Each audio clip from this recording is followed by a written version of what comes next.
अस्सलाम वालेकुम वरहमतुल्लाहि वबरकातुहू। कैसे हैं आप सब? खैरियत से हैं? डॉक्टर शुजात अली आपकी खिदमत में हाजिर है। Today we are going to discuss a very important and common topic जिसके बारे में काफ़ी ज़्यादा क्वेश्चंस आते हैं। वो है पॉलीसिस्टिक ओवेरियन डिजीज़ और polycystic ovarian syndrome.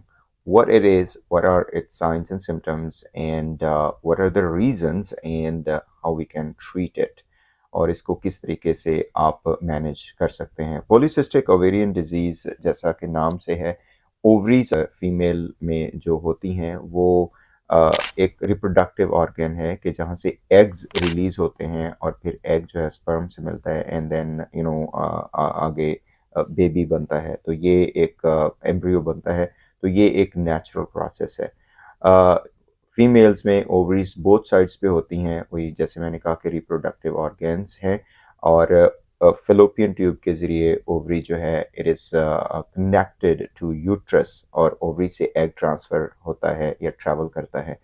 Polycystic ovarian disease में क्या होता है कि ओवरीज के ऊपर ऐसे बन जाते हैं कि जैसे फ्लूइड फिल्ड वेसिकल्स बन जाते हैं। उसे हम झिल्ली भी कहते हैं। बहुत से लोग उसको वो कह देते हैं कि ये जी ऐसी सिस्ट्स बन जाती हैं कि जिनमें फ्लूइड होता है। तो इसकी वजह से क्या होता है कि फिर एग रिलीज नहीं होता, क्योंकि ओवरी ने एग रिलीज करना होता है।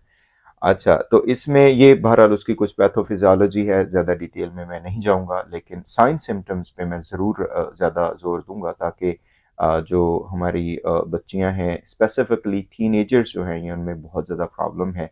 और जो रिप्रोडक्टिव एज में फीमेल्स हैं, उनमें भी ये प्रॉब्लम होता है। तो उसी हवाले से हम साइन सिम्पटम्स को ज़्यादा डिस्कस करते हैं।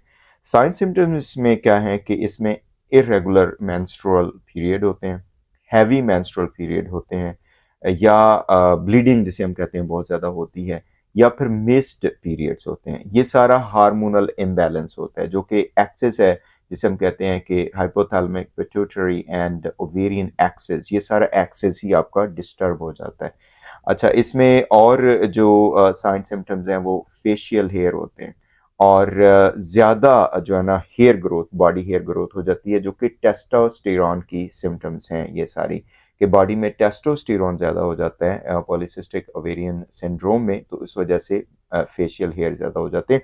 और बाकी भी काफ़ी सारी जो इसमें सिम्टम्स होती हैं, they are due to testosterone. तो वो भी हम डिस्कस करते हैं क्यों होता है। उसके बाद फिर इनफर्टिलिटी, बांझपन जिसे हम कहते हैं। एक्नी जो है वो बहुत कॉमन एक इसके सिम्टम है, और इसकी जो एक्नी होती है वो सीवियर एक्नी होती है, and it's resistant to the treatment, जो कि नॉर्मल टीन एज में दोनों एजेस में, दोनों मेल फीमेल दोनों में बच्चों में होती है एक्नी जब वो उनकी प्यूबर्टी शुरू होती है। लेकिन जो पॉलीसिस्टिक ओवेरियन डिजीज़ की एक्नी होती है वो काफ़ी रेसिस्टेंट एक्नी होती है। एक्नी के ऊपर दोबारा हम बात करेंगे एक सेपरेट उसमें कि एक्नी को आपने कैसे ट्रीट करना है। उसके बाद फिर हेयर लॉस होता है। वेट गेन वैसे ही एक इसकी रीज़न भी है, और इसकी वजह से हो भी सकता है। और उसके बाद फिर डिप्रेशन, फटीग, टायर्डनेस, वो सारी चीज़ें हो जाती हैं। अच्छा, इसमें होता क्या है एक्चुअली पॉलीसिस्टिक ओवेरियन सिंड्रोम या डिजीज़ में, कि इंसुलिन रेजिस्टेंस बढ़ जाती है। इंसुलिन क्या करता है कि ग्लूकोज़ आपकी बॉडी में ज़्यादा होता है, that glucose increases insulin and that in return increases insulin resistance. अच्छा, इसमें ये अजीब एक विशियस साइकिल होता है कि जो इंसुलिन है वो ओवरी के ऊपर एक्ट करती है, और उस वहाँ से ज़्यादा ये टेस्टोस्टेरोन सीक्रेट होता है, और ज़्यादा जो टेस्टोस्टेरोन है वो इंसुलिन की रेजिस्टेंस को बढ़ाता है। तो it's kind of like a vicious cycle, के इसमें सारी चीज़ें जो है ना साइड बाय साइड चल रही होती हैं, वो एक दूसरे को एक विशियस साइकिल में डाल देती हैं। ज़्यादा वेट जो होता है वो इंसुलिन रेजिस्टेंस करता है, और ज़्यादा जो इंसुलिन रेजिस्टेंस है वो आपका वेट बढ़ा सकती है। तो इसी तरह ये सारा एक visual, so at some point you have to break that cycle. ठीक है जी। उसके बाद हम चलते हैं कि रीजंस क्या। बहुत से लोग पूछते हैं कि कौन से लोग हैं जो हाई रिस्क होते हैं पॉलीसिस्टिक ओवेरियन डिजीज के हवाले से। तो इसमें जेनेटिक्स, फैमिलीज में ये हो सकता है, चलता है ये। इडियोपैथिक ज़्यादा कॉमन है, कि जिसकी कोई वजह ही मालूम नहीं होती कि क्यों हो रहा है। तो ये डिनोवो भी कहते हैं हम इसको, डिनोवो या इडियोपैथिक। तो ये रीजंस हैं। अब मैं क्विकली बता देता हूँ कि इसमें करना क्या चाहिए। जो ट्रीटमेंट है या जो आपके लिए जिन भी हमारी बच्चियों को कुछ इस तरह का या हमारी जो रिप्रोडक्टिव एज में फीमेल्स हैं उनको ये मसला होता है तो वो क्या कर सकते हैं इसमें।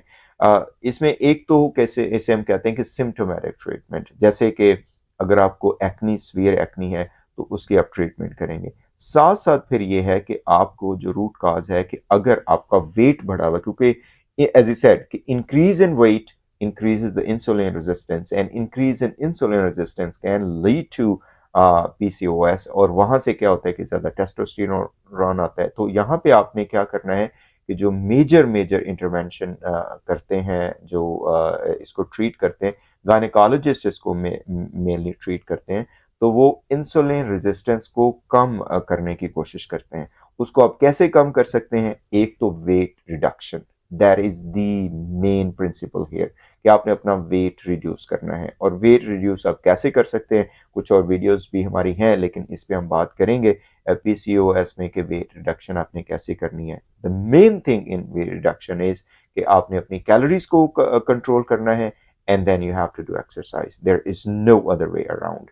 अच्छा, जब आप वेट रिड्यूस करेंगे तो उससे आपकी इंसुलिन रेजिस्टेंस कम हो जाएगी। जब आपकी इंसुलिन रेजिस्टेंस कम हो जाएगी तो that in return can decrease the testosterone secretion. तो ये सारी है कि ईटिंग हैबिट्स आपकी बहुत अच्छी होनी चाहिए, हेल्दी डाइट आप लें, वेट रिड्यूस करें, कैलोरीज को काउंट करें, and then you'll see good results.